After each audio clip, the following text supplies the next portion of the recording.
even though there had been the bombings in 95, 96, 98, and 2000, all involving Saudis, no one asked for a national intelligence estimate if Saudi Arabia is the new terrorist state.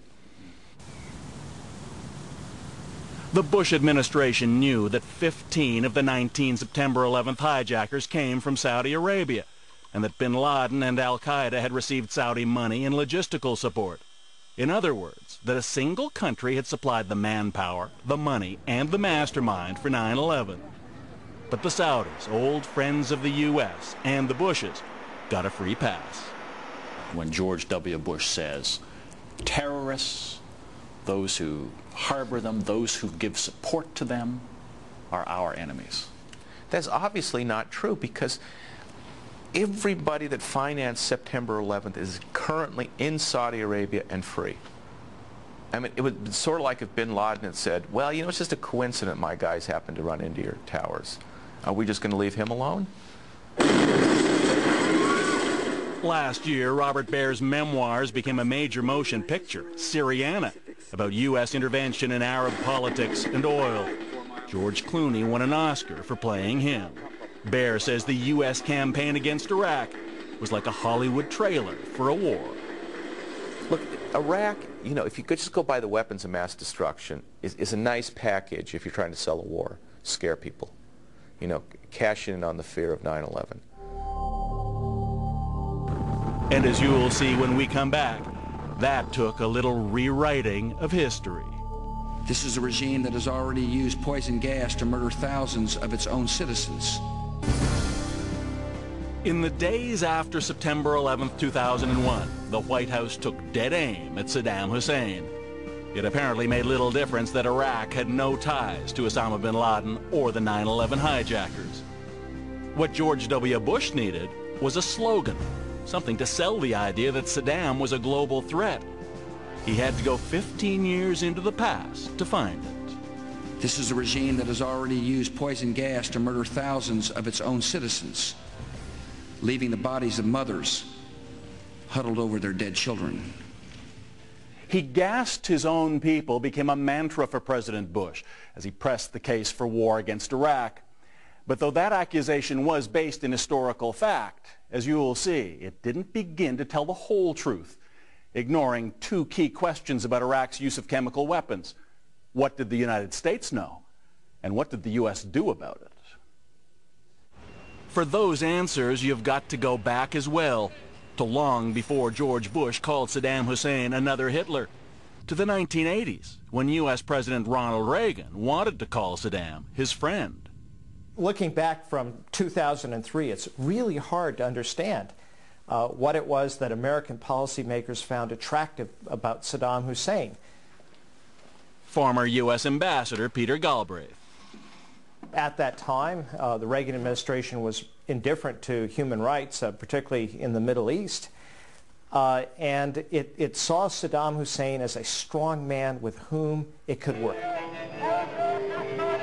In the 80s, America's arch enemy in the region wasn't Iraq, but its neighbor Iran, which had held American diplomats hostage. When the Iraqis went to war with Iran, the U.S. had found an ally. The envoy sent to seal the deal was none other than Donald Rumsfeld, who years later would label Saddam the single greatest threat to the world. But at this meeting in Baghdad, there was no such animus. Rumsfeld brought a wish list. The Americans wanted oil and to help Iraq defeat Iran. Saddam wanted money and military supplies. It was a perfect match, except for one thing. As a top-secret briefing memo shows, the United States was already well aware that Iraq was using poison gas in its war against Iran. But there's no indication Donald Rumsfeld ever mentioned it to Saddam. What's more, the U.S. knew the origin of many of Iraq's chemical weapons was the U.S. itself.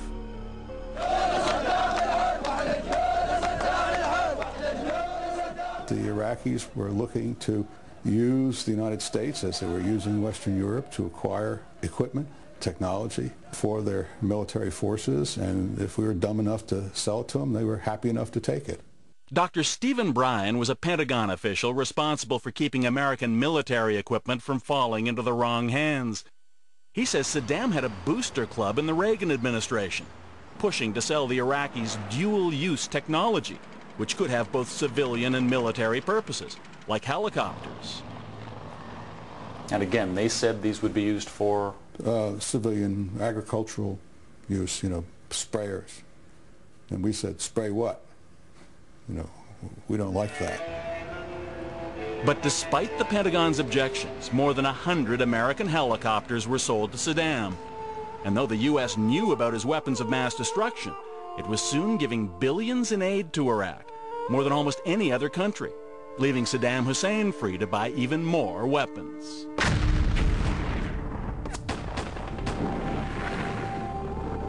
So it came as no surprise at the White House when these shocking images began to emerge in 1988 from a town called Halabja.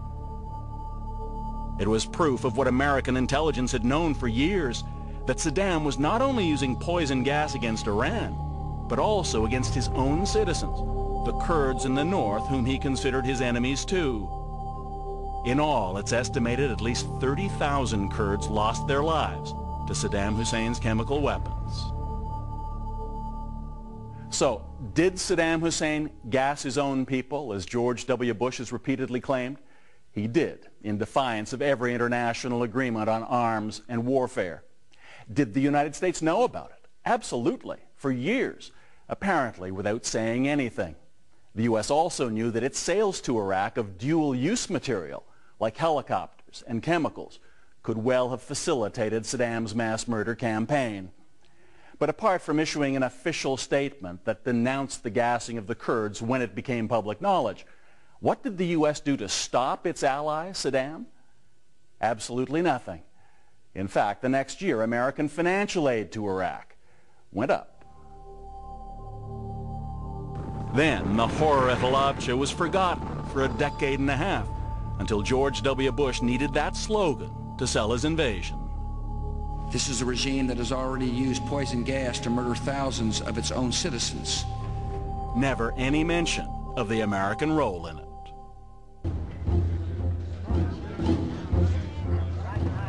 Next, the Bush White House set out to raise the stakes in its campaign against Saddam Hussein, with its next lie, the nuclear option. We know that Saddam Hussein had the intent to arm his regime with weapons of mass destruction. It was Vice President Dick Cheney's job to do it. We do know with absolute certainty that he is using his procurement system to acquire the equipment he needs in order to enrich uranium to build a nuclear weapon. Investigative reporter Seymour Hersh says casting Saddam as a nuclear threat was crucial to convince Americans to support the war.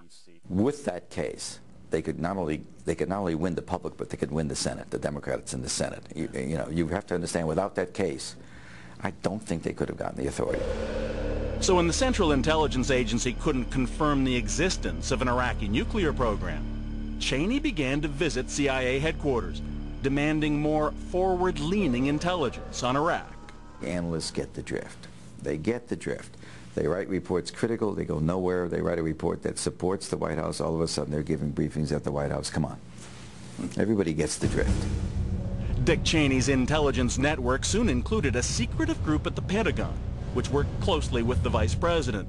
It was known as the OSP, the Office of Special Plans. Their starting point was not, let's try to figure out what was going on, but let's see what kind of information we can come up with to justify the policy line that we wish to pursue.